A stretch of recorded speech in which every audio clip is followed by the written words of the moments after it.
Is anyone out there listening? Good. You've tuned into Lavender Town Radio, the only station brave enough to broadcast the static between worlds. Tonight, we have a story for you, a whisper from the shadows, a tale woven from the dark pages of the Pokédex that they never wanted you to read. But first, a small favor. If you find a chilling comfort in our stories, show your support by hitting the like button. It's a small click for you, but it's a beacon for us in the digital darkness. And to ensure you never miss a transmission, make sure you subscribe and ring that little bell. It helps our signal cut through the noise. All right, the signal is clear. Now, are you comfortable? Good. Let's begin.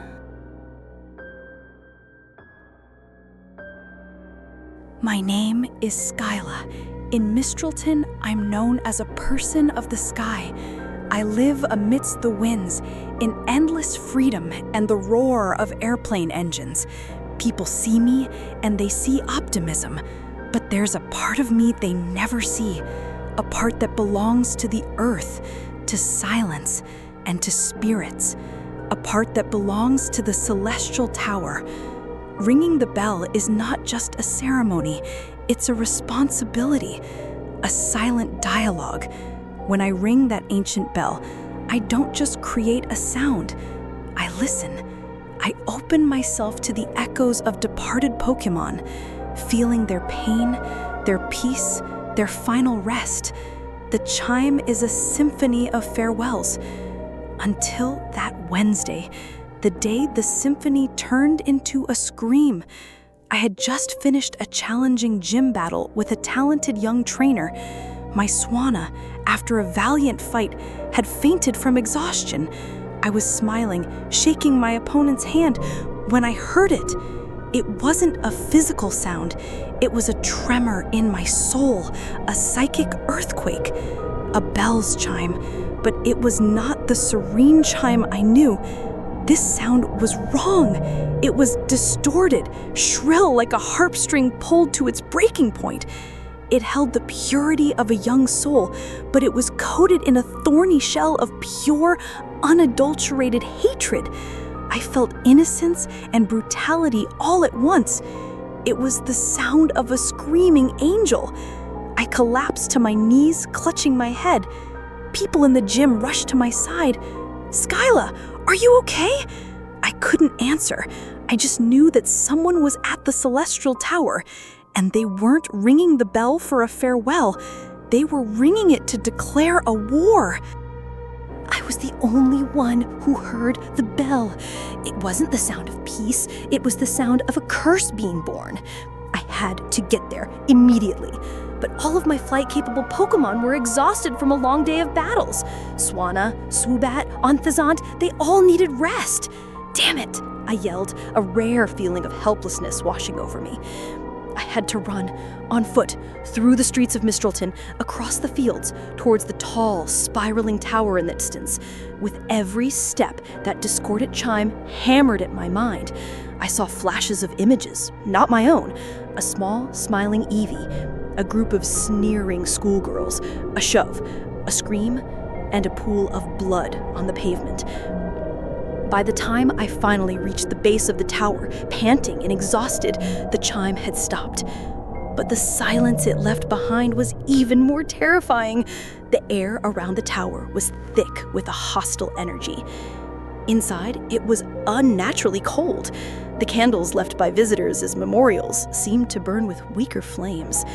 I ran up the spiraling floors, and I began to see the aftermath, the spirits. Normally, they were faint, peaceful wisps of light hovering near their gravestones, but now they were agitated. They shot through the air, distorted shapes of misery. A ghostly Raticate snarled at me, its eyes glowing red. A translucent Pidgey beat desperately against a window. That hateful chime hadn't soothed them. It had awakened their rage. When I reached the top, no one was there, just the great bell, swaying slightly, and a single crushed Gracidia flower lying on the floor. Someone had been here, and they had left a scar on the spirit world. They say this tower is where Pokémon rest, but after that bell rang, it became a prison of angry souls. In the days that followed, the Celestial Tower became a dangerous place. Reports started pouring in, visitors being attacked by unseen phantoms, angry whispers echoing in the halls, and a sense of overwhelming despair that clung to anyone who stepped inside. I had to temporarily close the tower to the public. I had to find who did this. The crushed Gracidea flower was my only clue. It was a rare bloom, only found in a few places. My investigation led me to a school in Mistralton. I spoke to teachers, to students. I was looking for a girl, one connected to flowers, to an Eevee. And I found her. Her name was Lily, a quiet 14-year-old who always sat alone at lunch. The teachers said she used to be cheerful until a few weeks ago when her Eevee, Sparky, had died. I found Lily sitting alone in the library. She flinched when I approached, but when I placed a fresh Gracidea flower on the table, her eyes filled with tears. "That was Sparky's favorite," she whispered. I sat down and listened. The story she told, between choked sobs, was a tale of teenage cruelty. A group of popular girls, led by one named Sasha, had been constantly bullying Lily for her shyness. Sparky, her Eevee, was always there to protect her, growling at the bullies. Last week, it had escalated. Sasha and her friends cornered Lily in an alley. They taunted her, snatched her backpack. Sparky jumped out to defend her, and in the scuffle, Sasha shoved the little Eevee into the street, right into the path of an oncoming cargo truck. I heard the screech. Lily sobbed, her hands clenching into fists. I saw him, Skyla. I saw my best friend lying there in a pool of blood. The Pokémon spirits weren't just sad, they were angry, and that bell gave them a reason for revenge. The police called it an accident. Sasha said it was an unintentional mishap. No one was punished. They laughed, Lily said, her voice as cold as ice. The next day at school, I heard them laughing about that stupid fox. They killed him, and they laughed. Her anger was almost a physical presence, a cold fire. I understood. She had gone to the Celestial Tower to say goodbye to Sparky. But as she stood before the bell, all her pain, injustice, and hatred had boiled over. She had rung the bell, not to pray for peace, but to scream her rage into the ether. And the ether had answered. They say the bell can soothe the spirits, Lily said, a strange, chilling smile on her face. But I think it did something else. I think it woke them up. I felt a chill. Lily, what have you done? I didn't do anything, but they are. The spirits. They're listening. They understand injustice, and they're going to help me. I knew I needed help. This was no longer about agitated spirits. This was about a young girl being manipulated by her own hatred, and perhaps by the very souls she had awakened. I called the only person I could think of, someone who could look into a person's mind and see the truth. I called Caitlin of the Elite Four. To stop a murder, I had to ask someone who could walk through dreams, but the nightmare had already begun. Caitlin arrived in Mistralton the next day, her ethereal presence a stark contrast to the city's heavy atmosphere. I explained the situation. The hatred of a child can be one of the most powerful forces in the universe, Caitlin said after listening. And that bell amplified it, turning it into a beacon for other angry spirits. She is not just grieving, she is nurturing a vendetta. We knew Lily wouldn't stop. Her obsession was Sasha. That night, Caitlin used her psychic power. She didn't invade Lily's mind. Instead, she created a safe dream space and invited me in. Inside the dream, we observed Lily. We saw her in a twisted version of the Celestial Tower, but instead of gravestones, there were mirrors. And in each mirror, she watched Sparky die over and over. Surrounding her, dozens of angry Pokémon spirits were whispering, not with words, but with images. They were showing her ways to get revenge. A rope, a cliff, a knife. They are feeding her hatred, Caitlin whispered in the dream. They are turning her into their instrument. She intends to act tomorrow, the town's flower festival, at Farewell Cliff. We woke up in a cold sweat. We had less than 24 hours to stop another tragedy. Sometimes, to save someone from becoming a monster, you have to show them they aren't alone in their pain. The Flower Festival was held annually on Farewell Cliff, of all ironic places. The whole town would be there. Sasha would be there. Caitlin and I arrived early. We found Lily standing alone near the cliff's edge, hidden behind a rock, staring at Sasha, who was laughing with her friends.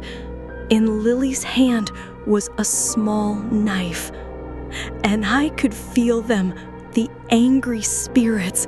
They were swirling around her like an invisible storm, whispering their toxic encouragement in her ear.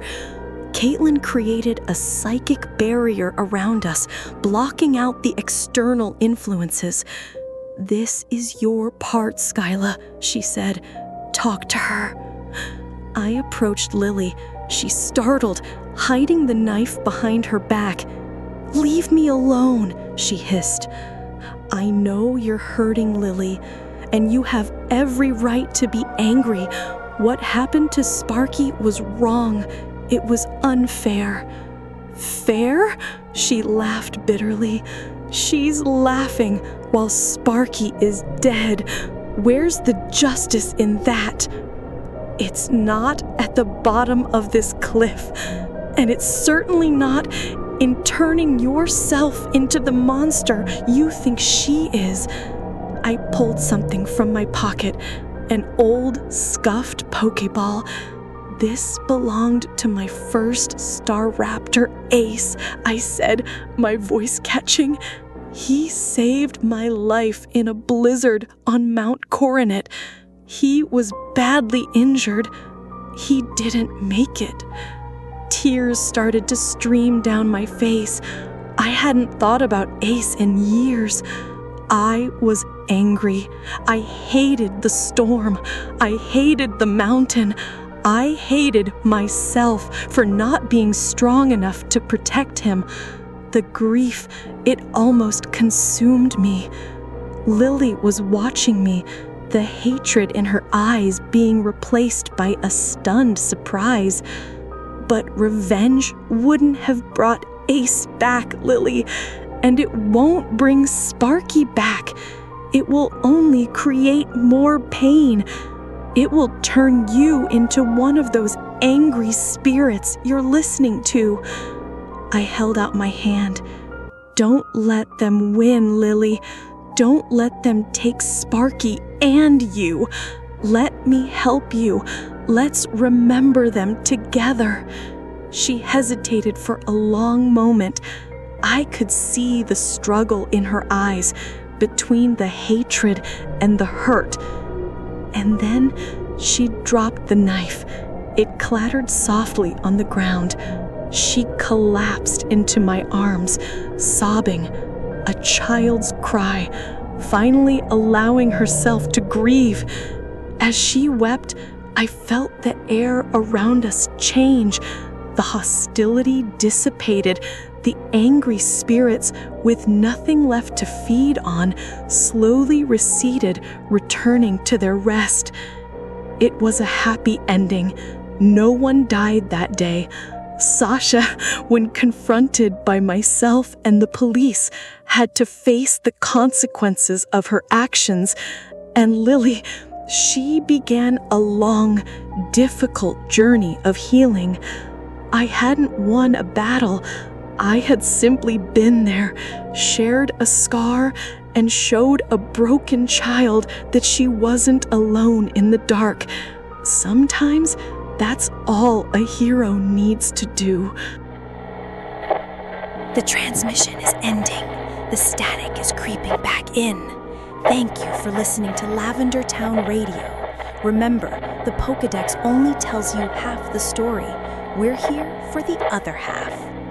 Your thoughts on this story are valuable. They tell us what scares you. Leave them in the comments.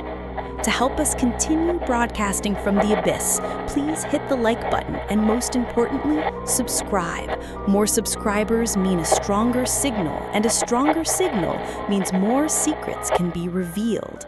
This is Lavender Town Radio, signing off. Be sure to check your shadows. You never know what might be listening.